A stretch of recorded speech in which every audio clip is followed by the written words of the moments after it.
Hi, Storymakers. 제가 하나 말씀하기 전에 하나 질문을 한번 해보겠습니다. 우리 명품 가방이 있고 짝퉁 가방이 있죠, 그죠? 근데 너무나 똑같아서 평소에는 잘 구별이 안 가는데 구별하시는 방법을 아십니까, 혹시? 비가 오면 그게 드러난다고 합니다. 비가 오면 짝퉁 가방은 위로 머리를 이렇게 비를 가리는 데 쓰고 명품 가방은 가슴에 안고 뛴다 그럽니다. 저희 신앙에 적용해보면은 정말 진짜 신앙, 명품 신앙은 이 비가 올 때, 시련의 때에 예수님을 가슴에 품고 뛰는 것이 정말 신앙이 아닌가 생각이 됩니다. 오늘 말씀은 제목은 오직 그 이름 예수입니다. 12절 말씀 다 같이 한번 2절 말씀 읽고 시작하겠습니다. 시작. 다른 이로서는 구원을 받을 수 없나니 천하 사람 중에 구원을 받을 만한 다른 이름을 우리에게 주신 일이 없음이라 하였더라. 거룩하신 주님, 죄로 인하여서 소망 없고 또 고통 중에 살던 저희들을 주께서 참 고귀한 나사렛 예수 그리스도의 이름을 저에게 주신 것을 감사합니다. 주님, 저희가 이 주님을 더욱더 알리기를 소망합니다. 주님, 이 시간 성령으로 저희 심령 가운데 찾아오셔서 이 주님을 더욱더 눈을 떠서 알 수 있도록 또 귀를 열어주셔서 들을 수 있도록 은혜 주시기를 간절하게 기도합니다. 장종은 감사하며 우리 주 예수 받도록 기도했습니다. 아멘. 다시 사도행전 말씀으로 돌아왔습니다. 지난 내용들을 다들 기억하고 계시지만 혹시나 해서 잠깐 언급하고자 합니다. 오순절 성령 충만함을 받은 사도들은 각각 자기 나라 방언으로 복음을 전하기 시작하였습니다. 놀라고 당황하고 조롱하는 무리들을 향해서 베드로는 그 유명한 오순절 메시지를 전합니다. 이 메시지를 듣고 회개한 성도들이 3천이나 되었고, 이들은 사도들의 가르침을 받아서 서로 교제하고 떡을 떼며 오로지 기도에 힘쓰는 아름다운 초대 교회를 이루었습니다. 3장에서는 나면서부터 안전병이 된 자를 베드로와 요한이 나사렛 예수 그리스도의 이름으로 일으켜 세운 사건과 함께 몰려든 유대인들에게 솔로몬 행각에서 복음을 전하는 모습이 나옵니다. 이렇게 태동된 초대 교회가 외적인 큰 위협과 시련에 처하게 됩니다.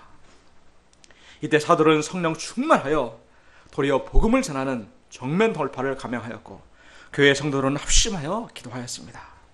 이 시간 오늘 말씀을 통해서 오직 예수의 구원의 복음을 더욱더 확신하고 더욱 담대한 믿음으로 생명을 전하는, 생명의 말씀을 전하는 저희가 될 수 있기를 간절히 기도합니다. 파트 1, 오직 예수, 다른 이름은 없다. 1절을 보십시오. 사도들이 성전에서 열심히 복음을 전하고 있을 때였습니다. 한참 은혜로운 분위기가 무르익어가고 있는데 저벅저벅 다가오는 일련의 무리들이 있었습니다. 그들은 제사장들, 성전 질서와 치안을 맡은 경비대장, 사두개인들이었습니다. 사두개인들은 영도 없고 부활도 없다고 하는 자들로서 로마에 적극 협조함으로 그들의 비호 아래 정치 경제적인 실권을 장악한 무리들이었고, 또 예수님을 처형하는데 앞장섰던 무리들이었습니다. 2절 3절을 보십시오. 예수 안에 죽은 자의 부활이 있다고 백성을 가르치고 전함을 싫어하여 그들을 잡음에 날이 이미 저물었으므로 이튿날까지 가두었으나, 싫어했다는 그 원어에는 분개하다, 격노하다라는 그런 의미가 들어있습니다. 제 아들이 증거하는 예수 안에 부활이 있다는 그 복음으로 인해서 양들이 살아나고 수백 수천 명이 몰려들게 되자 그들은 큰 신앙적인 도전을 받게 되었습니다.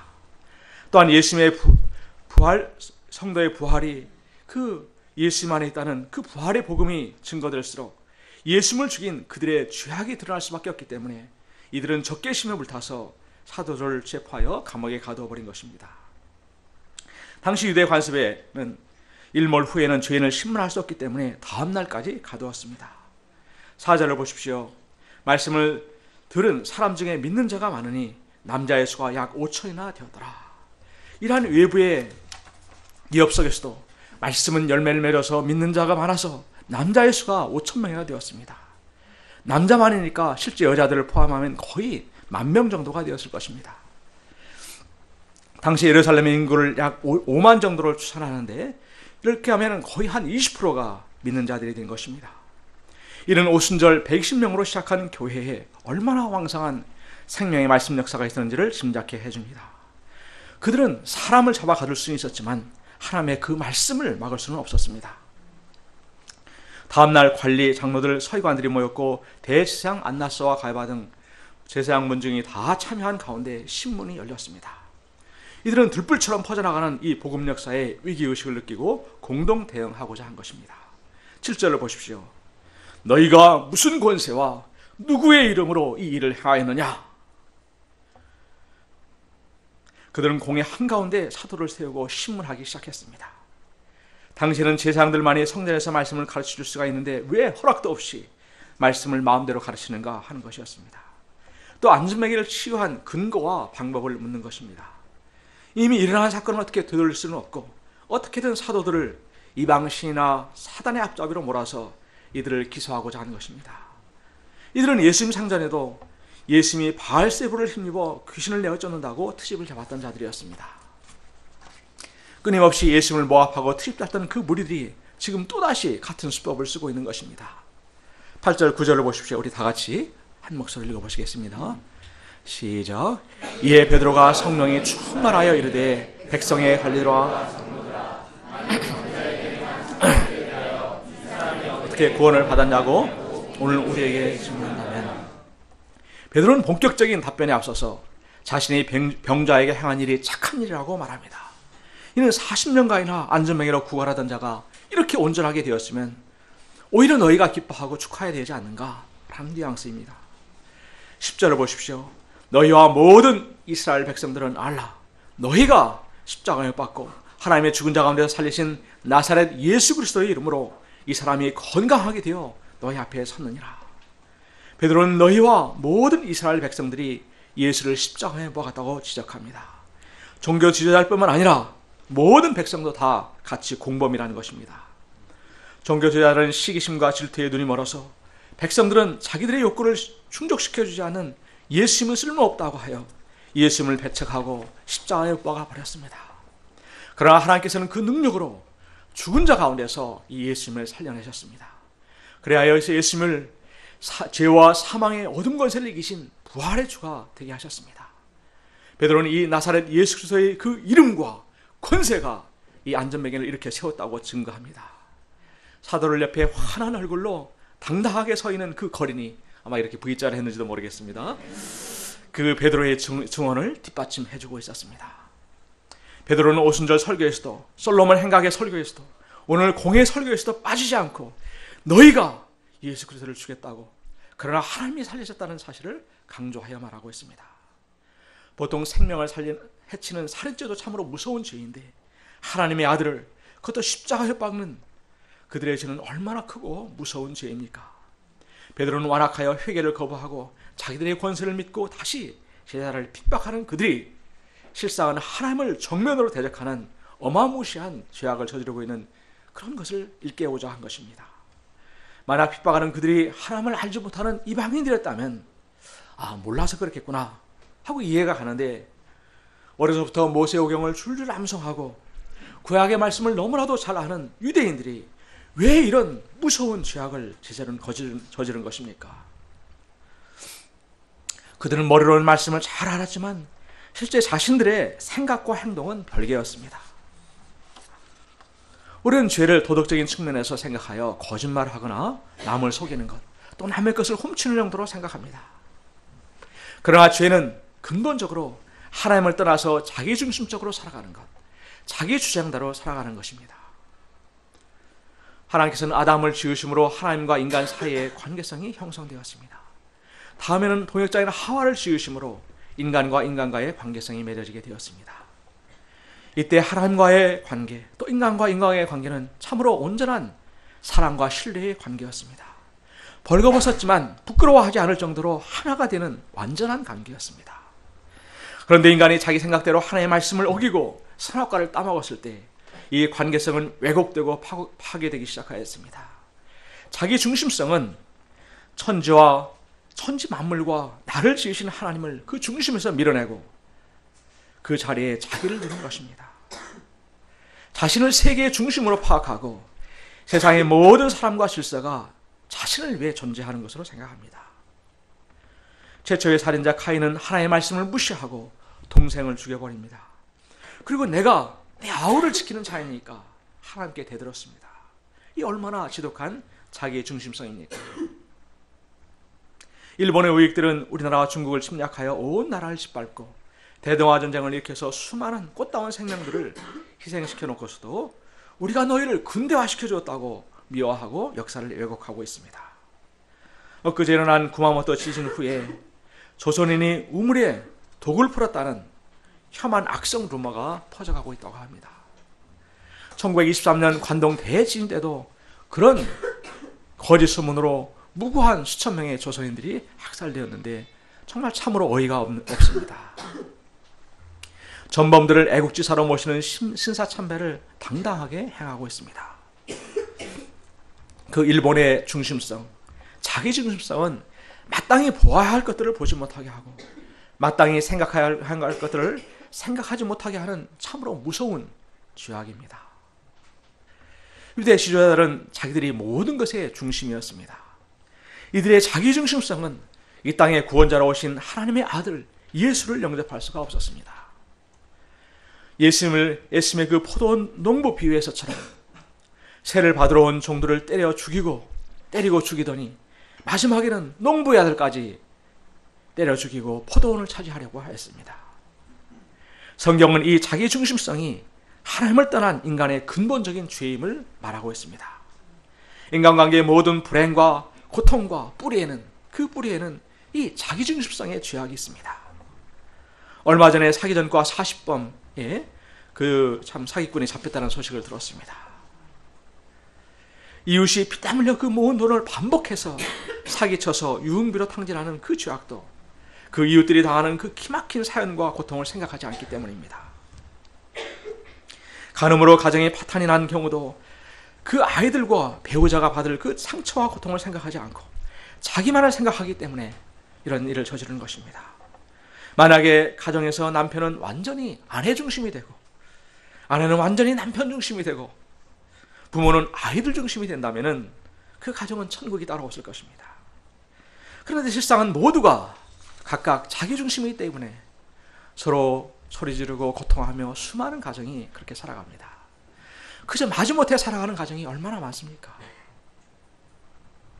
베드로가 너희가 십자가에 박은 예수라고 할 때 그 너희 속에는 우리도 들어가 있습니다. 우리도 똑같은 자기중심성을 가진 죄인들이기 때문입니다. 여러분 혹시 이런 생각을 해보신 적이 없습니까? 내가 죽어도 이 세상이 아무런 일도 없다는 듯이 돌아간다면 참으로 억울할 것 같다는 그런 생각입니다. 힘든 세상에서 상처받고 소외된 자들이 묻지마 살인범이 되고 총기 난사범이 되는 것은 이 자기중심성의 죄악들이 사회 안에서 골마 터진 문제라고 생각이 됩니다. 그런데 문제는 우리가 이를 알고 느끼면서도 결코 내 힘과 노력과 의지로는 이 죄악에서 벗어날 수 없다는 데 있습니다. 자기에 대한 집착이 나를 불행하게 만들고 남도 불행하게 하며 나를 문득병자와 같이 추하고 괴물 같은 존재로 만들어주는 그런 죄인 줄을 알면서도 자기를 내려놓을 수가 없습니다. 이러한 인생들을 위하여 하나님께서는 예수님을 구원투수로 이 땅에 보내오셨습니다. 11절을 보십시오. 같이 한번 읽어보시겠습니다. 시작. 이 예수는 저들이 버린 돌로서 이 말씀은 시편 118편 22절을 인용한 것으로 오실 메시아에 대한 예언의 말씀입니다. 유대인들은 하나님이 보내신 그 보배로운 산돌이신 예수님을 쓸모없는 돌이요 거추장스러운 돌이라고 버려버렸습니다.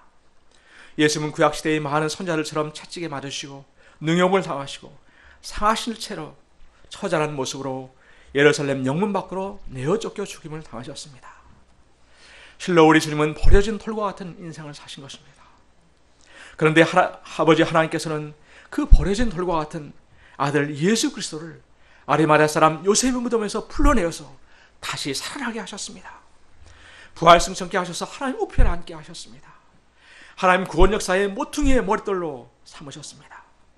이 머릿돌 대신 그 예수님을 중심으로 회개한 유대인들과 이방인들이 서로 연결되어서 주 안에서 성전이 되어감을 에베소 2장 21절은 말하고 있습니다.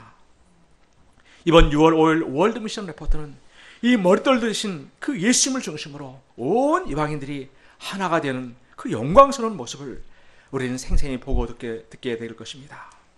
12절을 보십시오. 같이 한번 읽어보시겠습니다. 시작. 바르노스는 구원을 받을 수 없나니 천하 사람 중에 구원을 받을 만한 다른 예수를 이는 온 천하 세상 천하 가운데 오직 예수 그리스도만이 유일한 구원의 통로가 됨을 선포하는 말씀입니다. 당시 유대인들은 아브라함의 자손이라는 혈통적인 자격이 있고 또 자기들은 율법을 잘 지키고 있기 때문에 자신들은 당연히 구원받을 수 있다고 생각하였습니다. 그런데 오직 예수님의 이름만이 구원을 준다는 이 베드로의 메시지는 참으로 충격적이었을 것입니다. 빌립보서 2장 6절에서 8절은 말합니다.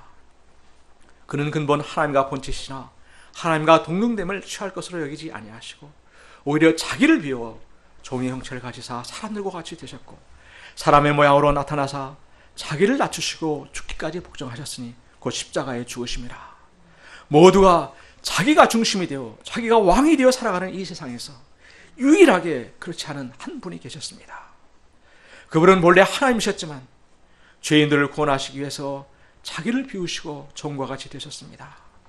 죽기까지 하나님의 그 뜻에 순종하셨습니다. 쉬운 성경은 이렇게 말합니다. 그분은 하나님과 똑같이 높은 분이셨지만 결코 높은 자리에 있기를 원하지 않으셨습니다.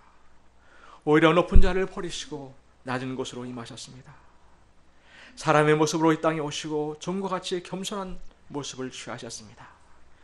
이 땅에 계신 동안 스스로 낮은 자가 되시며 하나님께 순종하셨습니다. 예수님은 목숨을 버려 십자가에 달려 돌아가시기까지 하나님의 말씀을 따랐습니다. 중동의 그 이글거리는 태양 아래서 지친 육신에도 불구하고 방황하는 한 사마리아 여인과 1:1 하신 예수님을 생각해 보십시오. 모두가 즐겁하고 도망가는 문둥병자의 몸에 손을 대시며 내가 원하노니 깨끗함을 받으라 하신 주님. 오직 자기로 똘똘 뭉친 세리마태를 자신의 제자 삼으신 예수님을 생각해 보십시오. 짐승도 자기 굴이 있고 자기 집이 있지만 머리 둘 것 없는 인생을 사신 예수님. 인생들을 섬기시느라 마른 덩굴과 같이 되신 예수님을 생각해 보십시오. 마지막 고백 성찬식에서는 떡을 떼어주시며 받아 먹으라 이것이 내 몸이니라 하신 주님. 잔을 주시며 너희가 다 이것을 마시라. 이것은 죄사함을 얻게 하려고 많은 사람을 위하여 흘리는 바 나의 피 곧 언약의 피니라 하신 그 주님을 생각해 보십시오. 주님의 그 모든 것, 마지막 한 점의 살과 마지막 피 한 방울까지도 나를 위해 내어신 이 주님은 참으로 나의 구주, 우리의 구주가 되십니다. 죄로 인한 그 절망과 고통 속에서 이 주님을 영접하게 될 때 죄사함의 은혜를 받게 되고 십자가에서 내가 죽고 새로운 나 주님 중심에 내가 새로 태어나게 됩니다. 이 하나님의 그 거룩한 사랑은 죄를 즐기던 삶에서 죄와 싸우는 거룩한 새 삶을 살게 합니다. 우리를 그렇게 얽매이고 두렵게 하는 사망의 세력을 파하시고 사흘 만에 부활하신 주님을 우리가 바라보고 믿을 때 거기에 참다운 자유와 생명과 평안이 있습니다. 이 존귀하신 주님의 이름, 보배로운 예수님의 이름만이 인생들을 구원할 수 있는 유일한 이름이 되십니다.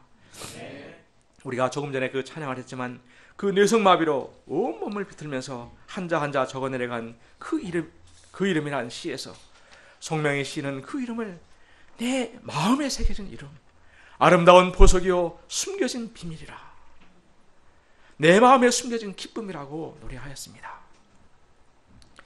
예수 이 이름은 20살이 되기 전에 자살하려고 했던 제 도역자 레베카 도역자를 살려냈습니다. 예수 그 이름은 3번 암으로 인해 3번이나 죽을 수밖에 없었던 우리 박경화 교수를 살려내시고 천안 목자 삼으신 부활의 주님의 이름입니다.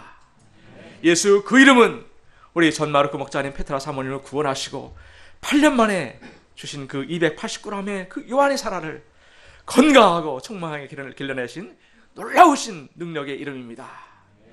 수많은 그 예가 있지만 시간 관계상 생략하겠습니다. 천하 사람 중에 그 어떤 이름으로도 구원을 받을 수 있는 그런 이름이 없습니다. 색가모니나 마호멧, 안사홍, 이만희가 결코 구원의 이름이 될 수가 없습니다. 재벌의 이름이, 아이돌의 이름이 구원이 될 수가 없습니다. 뜨거운 한류 열병을 일으키고 있는 태후의 송중기나 송혜교가 구원의 이름이 될 수가 있을까요? 중국 공안은 송중기 상사병에 대한 안전 위험을 경고하기도 했다고 합니다. 송중기에게 반한 아내에게 잘 보이기 위해서 사진관을 찾은 20대 남성이 송중기와 똑같이 찍어달라고 사진사를 괴롭혀서 이 사진사가 경찰에 공안에 신고를 했다고 합니다. 송중기, 송혜교의 환청이 들린다는 사람들, 이 드라마 때문에 일상생활이 힘들다는 소리가 나올 정도로 인기가 나왔지만 드라마는 드라마고 현실은 현실입니다. 팝스타인 그 브리트니 스피어스와 그녀의 소꿉친구인 제이슨 알렉산더는 결혼한 지 55시간, 2일 7일 만에, 2일 7시간 만에 이혼을 하였다고 합니다. 정말 3일이 못 돼서 이혼한 것입니다. 둘 다 저와 같이 정말 작품과 같이 잘생겼지만 자기중심적인 죄인들일 뿐입니다. 13, 14절을 보십시오. 우리 같이 한번 읽어보시겠습니다. 시작. 그들이 베드로와 요한이 담대하게 말함을 보고 그들을 본래 학문이 없는 범인으로 알았다가 이상히 여기며 또 전에 예수와 함께 있던 그들과 함께 서 있는 것을 보고 비난할 말이 없느니라. 학문이 없다는 것은 정규 랍비 교육을 받지 않았다는 것입니다. 기세에 등당하던 그들을 꿀먹은 벙어리처럼 만들어버린 것은 베드로가 8절 말씀과 같이 성령 충만하였기 때문입니다. 성령 충만은 바로 예수님 충만입니다. 사람들은 그 마음에 쌓인 것이 그 입으로 나오게 되어 있습니다. 과거 베드로는 자기 의가 충만하던 자였습니다. 십자가와 죽음을 말씀하신 예수님을 꾸짖기도 하고 그의 배반을 이해하는 예수님께 주와 함께 죽을지언정 주를 부인하지 않겠나이다 큰 소리 쳤습니다. 마태복음 26장에서는 모두 주를 버리지라도 나는 결코 버리지 않겠나이다. 주님 정말로 나를 못 믿으시다니 정말로 섭합니다. 이 베드로는 정말 한다면 하는 사람입니다. 그런 사람이었습니다. 이런 그가 철저히 무너지고 밑바닥까지 내려갔을 때 그는 비로소 깊이 죄인된 자신을 발견했을 것입니다. 그러했을 때 과거 시몬이 십자가에 죽게 되었고 부활하신 주님과 함께 베드로가 새롭게 태어나게 되었습니다. 예수님 생전에는 초점이 맞지 않은 렌즈처럼 뿌옇게 예수님을 보았다면 지금은 너무나도 선명하게 맺힌 초점으로 이 예수님을 보았고 이 예수님이 그의 심령에 가득 채워지게 된 것입니다. 과거의 베드로라면 아마 이런 위압적인 분위기에 짓눌려 그게 아니라 말입니다. 정말 본의 아니게 이렇게 일이 커졌네요 하며 이게 꽁지를 내렸을 것입니다. 아니면 저는 본래 갈릴리 출신인데요 이렇게 하면서 자기를 변호하기에 바빴을 것입니다. 그러나 그는 너희가 죽였지만 하나님이 다시 살리신 이 갈릴리 나사렛 예수 그리스도의 이름 외에는 구원이 없다 하며 담대하게 복음의 돌직구를 날렸습니다. 말문이 막힌 그들은 사도들을 내보내고 긴급 내부 회의를 열었습니다. 그리고 이 안전병이 표적이 널리 백성들에게 알려져서 현재로서 최소는 앞으로 이것이 더 민간에 퍼지지 못하게 하는 것이다 결론을 내렸습니다. 그리고 사도를 불러서 경고하고 도무지 예수의 이름으로 말하지도 말고 가르치지도 말라고 명령하였습니다. 아마도 한 번만 더 하면 가만두지 않겠다고 경고했을 것입니다. 이에 베드로와 요한의 대답이 무엇입니까? 우리가 베드로와 요한의 심정으로 19, 20절을 같이 한번 읽어보시겠습니다. 시작. 베드로와 요한이 대답하되 이르되 하나님 앞에서 너희의 말을 듣는 것이 하나님의 말씀을 듣는 것보다 옳은가 판단하라. 우리는 보고 들은 것을 말하지 아니할 수 없다 하니 성령 충만한 이들의 눈에는 세상의 것들이 눈에 들어오지 않았습니다. 사람의 말을 듣는 것보다 하나님의 말을 듣는 것이 옳지 않은가? 생명의 복음의 전파를 막는 너희들의 말이 아니라 땅끝까지 이르러 내 증인이 되라 하신 그 주님의 명령을 따른 것이 옳지 않은가 판단해 보라는 것입니다. 사도는 또 그들이 예수님에서 보고 들은 것, 죽어가는 인생들, 파멸해가는 인생들을 살릴 수 있는 구원의 그 소식이 있기 때문에 그들을 말하지 않을 수 없다고 말합니다. 암에 걸려 죽어가는 사람들을 정말 100% 살릴 수 있고 누구나 너무나도 쉽게 구할 수 있는 신약이 나왔다면, 또 내가 죽어가다가 그 약으로 나았다면 입을 다물고 있을 수 있을까요? 옆에 비슷한 질병으로 죽어가는 사람이 있다면 너무나 안타깝고 입이 근질근질해서 여보세요, 이렇게 약을 사서 이렇게 먹고 이렇게 한번 발라보세요, 정말로 진짜로 살 수 있다니까요. 누가 말려도 입에 침을 튀기며 이를 전할 것입니다. 아마 사도의 심정이 아마 이랬을 것 같습니다. 21절을 보십시오. 관리들이 백성들 때문에 그들을 어떻게 처벌할지 방법을 찾지 못하고 다시 위협하여 놓아주었으니 이는 모든 사람이 그 된 일을 보고 하나님께 영광을 돌립니다. 관리들은 모든 백성이 이 안전매가 일어난 일을 보고 하나님께 영광을 돌리고 있었기 때문에 백성들을 두려워하여 사도를 풀어줄 수밖에 없었습니다. 파트 2. 한 마음으로 기도한 성도들. 훈련한 사도들을 통해서 상황을 전해들은 교회는 무엇을 하였습니까? 이 4절을 보십시오. 같이 한번 읽어보시겠습니다. 시작. 그들이 듣고 한 마음으로 하나님께 소리를 높여 이르되 대주제여. 그들은 첫째로 하나님을 대주제로 고백하였습니다.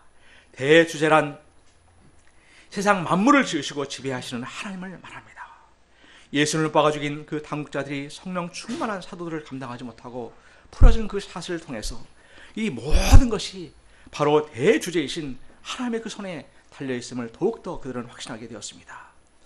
둘째로 닥친 핍박을 인간적인 눈이 아니라 말씀의 눈으로 바라보았습니다. 우리 25절에서 28절을 저와 여러분이 교독해 보시겠습니다. 제가 먼저 읽겠습니다. 또 주의 종 우리 조상 다윗의 입을 통하여 성령으로 말씀하시기를 어찌하여 열방이 분노하며 족속들이 화살을 경영하는고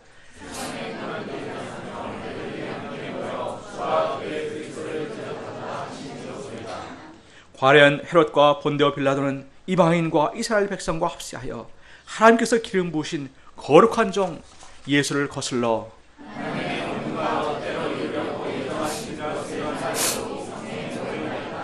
이 말씀은 시편 2편 1절 2절을 인용한 말씀으로 열방과 족속들, 세상 군왕들, 관리들이 하나님께서 기름 부으신 그리스도를 대적하여 죽임으로 그들이 승리했다고 그들은 잠시 생각하였습니다. 그러나 이것은 하나님께서 그 권능과 뜻대로 이루시려고 예정하신 것이고 이 하나님은 실제적으로 예수를 다시 살려내셨습니다.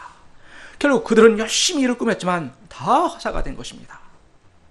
지금도 그들은 대상을 바꿔서 사도를 핍박하고 있지만 결국 헛된 일이 될 것입니다. 피조물인 한갓 인간들이 대주제이신 하나님의 뜻을 어떻게 거스를 수 있겠습니까? 셋째로 성도들은 기도하였습니다. 24절의 그 대주제로부터 31절 빌기를 다하여까지가 이들의 기도의 내용입니다. 닥친 위협 앞에서 기가 죽지 않고 대주제이신 하나님을 더욱더 신뢰하고 이들은 나아가 엎드려 기도하였습니다. 그들은 기도하되 핍박을 없이 해달라고 기도하지 않고 오히려 담대히 말씀을 전할 수 있게 해달라고 기도했습니다. 29, 30절을 같이 읽어보시겠습니다. 시작. 주여 이제도 그들의 위협함을 굽어보시옵고 또 종들로 하여금 담대히 하나님의 말씀을 전하게 하여 주시오며 손을 내밀어 병을 낫게 하옵시고 표적과 기사가 거룩한 종 예수의 이름으로 이루어지게 하옵소서 하더라. 공동 번역은 이 부분을 주님 지금 그들의 위협을 받고 있는 우리를 살피시고 주님의 이 종들로 하여금 조금도 굴하지 않고 하나님의 말씀을 담대히 전할 수 있도록 하여 주십시오. 있게 하여 주십시오. 그리고 권능의 손을 펴시어 주님의 거룩하신 종 예수의 이름으로 병이 낫고 표징과 기적이 나타나게 하여 주십시오. 이렇게 기도하였습니다. 치유와 표적 그 기사가 그 자체가 목적이 아니라 그를 통해서 예수의 이름이 드러나고 그를 통해 말씀이 전파되기를 기도하는 것입니다. 31절을 보십시오. 빌기를 다음에 모인 곳이 진동하더니 무리가 다 성령이 충만하여 담대히 하나님의 말씀을 전하니라. 성도들의 기도가 끝나자 그 모인 곳이 진동하였습니다. 이는 하나님의 임재의 상징이었습니다. 하나님께서 이러한 성도들의 기도를 기뻐 받으시고 그 기도가 연락되었음을 보여주신 것입니다. 이에 무리들은 다 성령이 충만하여 하나님의 말씀을 전하였습니다. 핍박 전에는 주로 사도를 중심으로 복음이 전파되었는데 오히려 핍박을 통해서 모든 성도들이 그들과 함께 하심을 체험하고 말씀을 전하는 놀라운 역사가 일어나는 것입니다. 기도는 이처럼 어떤 위협과 방해를 뚫고 새 역사를 이루는 힘이 있습니다. 공산치하의 그 차우세스크 그 유명한 독재자였습니다. 그 학장 아래서 1987년 그 루마니아에서 일어났던 일입니다. 조그만 마을 타미스화르에서 몇몇 기독교 신자들이 비밀리에 기도 모임을 가졌습니다. 그 기도 모임에 참석한 모든 사람에게 하나님께서는 두려움과 공포의 영을 대적하라는 말씀을 가장 먼저 그들에게 주셨습니다. 나아가 한밤중에 밖으로 나가 몇 명씩 나누어서 마을 돌면서 이 공산 학정이 끝나도록 기도하라는 그런 계시를 받게 되었습니다. 처음에는 이 철옹성처럼 버티고 있는 공산 정권이 시골 마을에 이름 없는 신자 몇 명이 모여서 기도한다고 무너질지 도저히 확신이 들지 않았고 심지어는 어리석어 보이기까지 하였습니다. 그러나 그들이 계속 기도하는 가운데 그렇게 하면 이 기도의 불꽃이 이 마을에서 시작하여 전 루마니아로 퍼질 것이라는 그 약속의 말씀을 받게 되었습니다. 그들은 정말로 그 여리고성 전투처럼 인내로 이 영적 전쟁을 수행하면 반드시 하나님이 주시는 승리가 임박할 것이라는 그 믿음이 들어서 그들은 순종하였습니다. 그로부터 2년 후인 1989년 12월 15일에는 그 라즈즐로 포켓스라는 그 목사가 가택에 구금을 당하게 되었습니다. 루마니아 각지에서 신자들이 찾아와서 그 집 앞에서 인간 사슬을 이루어 기도하였습니다. 그 중에 몇 명이 끌려가 고문을 당했지만 계속해서 사람들은 몰려들었습니다. 드디어 수천 명이 그 집 앞에서 기도했고 심지어는 불신자들도 여기에 참여했습니다. 많은 사람들이 그 군인들의 총뿌리 앞에서 바로 무릎을 꿇고 기도하였습니다. 그 시골 마을에서부터 불이 붙은 그 기도의 작은 불씨가 정말로 전국을 불태운 것이었습니다. 그리고 드디어 그 여리고성이 무너진 것 같은 그 역사가 그의 크리스마스에 일어나게 되었습니다. 그의 크리스마스에 시민들의 그 전국적인 저항을 견디다 못한 공산 정권이 손을 들고 물러난 것이었습니다. 그런데 다음 날 신문의 제목이 놀랍게도 두려움과 공포의 사슬이 끊겼다 였습니다. 공산당의 그 두려웠던 공포의 확정이 종식되었다는 의미였지만 그 시골 마을의 작은 기도 모임에서 최초로 주셨던 그 하나님의 말씀이 그대로 이루어진 것이었습니다. 샤우셋과 그의 부인 엘레나는 시민 학살과 경제 파탄의 죄로 총살을 당하고 말았습니다. 어느 민족 그 누구를 막론하고도 우리 인생들은 모두가 다 자기중심적인 주인입니다. 죄로 병들어 죽어가는 그 인생들을 구원할 수 있는 유일한 이름은 오직 예수, 그 이름밖에 없습니다. 이 예수로 말미암는 그 생명의 복음을 저희가 더욱더 확신하고 전할 수 있기를 기도합니다. 우리에게도 내게 임한 그 구원의 은혜와 생명의 복음을 전하지 못하도록 우리를 압박하는 것들이 있습니다. 이런 것들 뒤에는 본질적으로 두려움을 심는 그 사단의 영이 있습니다. 이 루마니아 성도들처럼 또 초대교회 성도들처럼 우리가 합심하여 기도할 때 우리는 이 세력을 이길 수가 있습니다. 뿐만 아니라 베드로처럼 성령 충만하고 예수님 충만할 때 우리는 그 어떤 역경도 이기고 복음을 전하는 승리하는 제자들이 될 수 있을 것을 저희가 믿습니다. 우리 요절 말씀 12절 요절 말씀 읽고 기도하고 마치겠습니다. 시작. 다르스런 구원을 받을 수 없나니 천하 사람 중에 구원을 받을 만한 다른 이름을 우리에게 주신 일이 없음이라 하더라. 거룩하신 주님, 놀라우신 존귀하신 그 이름 예수 이름을 주신 것을 감사합니다. 제가 이 이름을 더욱더 확신하고 더욱더 사모하여 이 예수님을 나의 생명이요 능력으로 삼고 이 생명을 전하는 저희가 될 수 있도록 은혜 주시기를 간절히 기도합니다. 우리 주 예수님 받도록 기도했습니다. 아멘.